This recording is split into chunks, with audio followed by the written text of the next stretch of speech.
Welcome back. In this tutorial, you will learn about the different types of data supported by Excel 2016 and the different sources to get the data in Excel. Excel 2016 supports 7 types of data and they are a whole number, a positive or a negative number with no decimal place, a decimal number, a positive or negative number with a decimal place, Boolean, either a true or false value, a text can be a string, number or a date, currency like dollar, pound, yen, etc.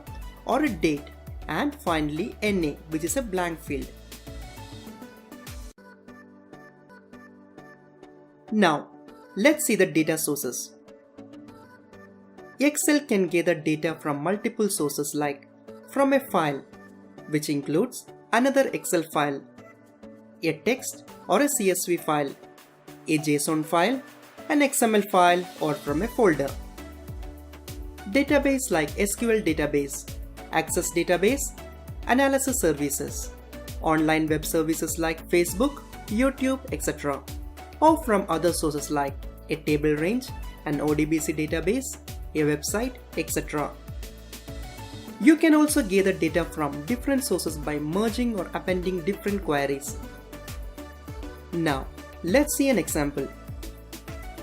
Let's gather some data from Google Finance, say historical price of Apple stock. For this, in your Excel 2016 sheet, click on Data tab. Click on From Web button.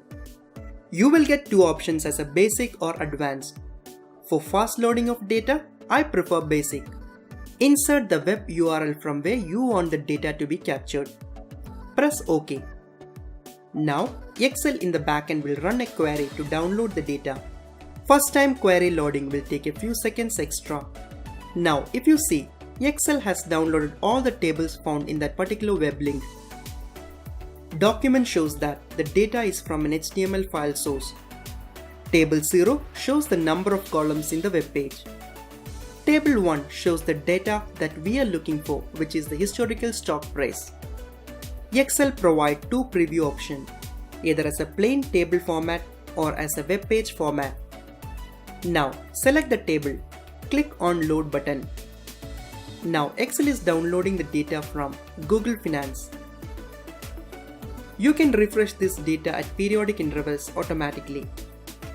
From this feature, click on Data tab. Click on Refresh button. Click on Connection Properties.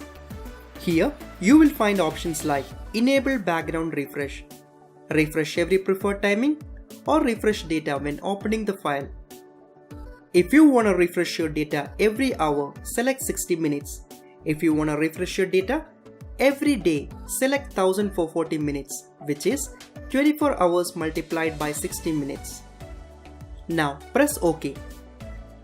Let's format this data. Click on any cell. Press Ctrl plus down arrow key. Delete the unwanted column. Now press Ctrl plus up arrow key to reach the top. Press Ctrl plus A to select all data. Press on the left side and now double click on the header. Now the data looks better. Well, here ends this chapter.